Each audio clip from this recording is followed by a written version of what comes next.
Hi అండి, అందరికీ నమస్కారం. Welcome to Vemulapalli's kitchen. ఈరోజు ఒక మంచి యూనిక్ స్నాక్తో మీ ముందుకు వచ్చేసాను. ఇది చూడ్డానికి పిజ్జా లాగా ఉన్న దీన్ని పాస్తాతో చేసుకుంటాము. చాలా టేస్టీగా, చాలా బాగుంటుంది, చాలా క్విక్గా అయిపోతుంది. పిల్లలకి ఏదైనా డిఫరెంట్ స్నాక్ కావాలంటే ఇలాంటిది చేసి పెట్టండి, చాలా ఇష్టంగా తింటారు. ఇది చూడ్డానికి కూడా కలర్ఫుల్గా, అట్రాక్టివ్గా ఉంటుంది కాబట్టి పిల్లలకి చాలా బాగా నచ్చుతుంది. సో మరి ఇది ఎలా చేసుకోవాలనేది చూసేద్దాం రండి. ముందుగా పాస్తా ఉడికించుకోవడానికి స్టవ్ మీద ఒక గిన్నె పెట్టుకొని అందులోకి 3 కప్పుల వరకు నీళ్లు పోసుకొని అలానే 1 టేబుల్ స్పూన్ నూనె, రుచికి తగినంత ఉప్పు వేసుకొని నీళ్ళని మరిగించుకోవాలి.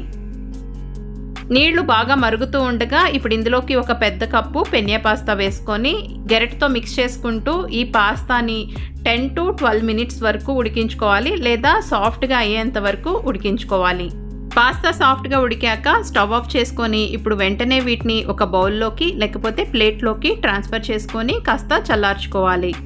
పాస్తా చల్లారేలోగా బేకింగ్ ట్రే తీసుకోండి. బేకింగ్ ట్రే లేని వాళ్ళు నార్మల్ ప్లేట్ అయినా యూజ్ చేయొచ్చు.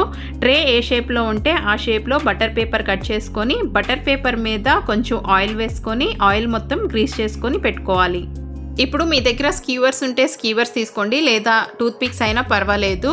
ఉడికించుకున్న పాస్తాని ఈ విధంగా జాగ్రత్తగా, నిదానంగా, డ్యామేజ్ కాకుండా ఇలా ఒకదాని తర్వాత ఒకటి గుచ్చుకోవాలి. ఇదే విధంగా మీరు తీసుకున్న బేకింగ్ ట్రేకి సరిపోను గుచ్చుకొని పెట్టుకోండి. ఇక్కడ నేను నార్వాల్ది pizza and pasta sauce use చేస్తున్నాను. మీ దగ్గర ఏ పాస్తా సాసు లేదా పిజ్జా సాస్ ఉన్నా సరే దీనికి అప్లై చేసుకోవచ్చు. ఈ విధంగా బ్రష్తో పాస్తా అంతా చక్కగా కోట్ అయ్యేలాగా అప్లై చేసుకోండి.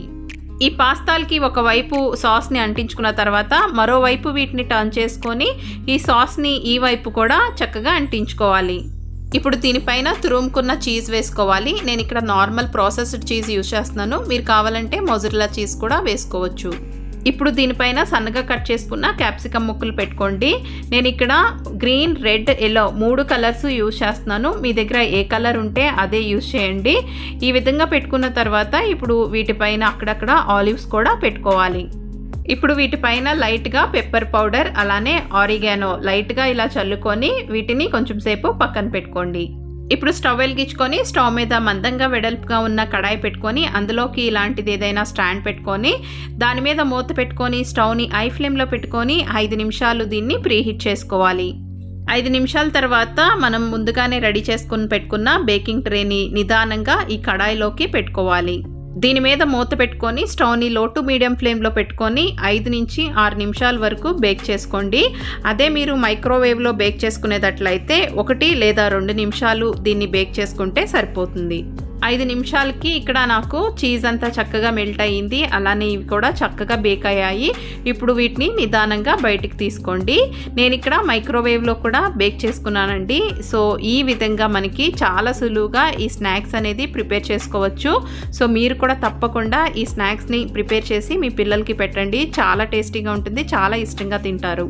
మైక్రోవేవ్ ఉన్న వాళ్ళు మైక్రోవేవ్లోనే బేక్ చేసుకోండి, ఎందుకంటే వితిన్ 1 or 2 మినిట్స్లో ఇవి రెడీ అయిపోతాయి. అదే కడాయిలో అయితే కొంచెం టైం తీసుకుంటుంది. సో మీకు కనుక నచ్చితే తప్పకుండా కింద కమెంట్ సెక్షన్లో మెన్షన్ చేయండి.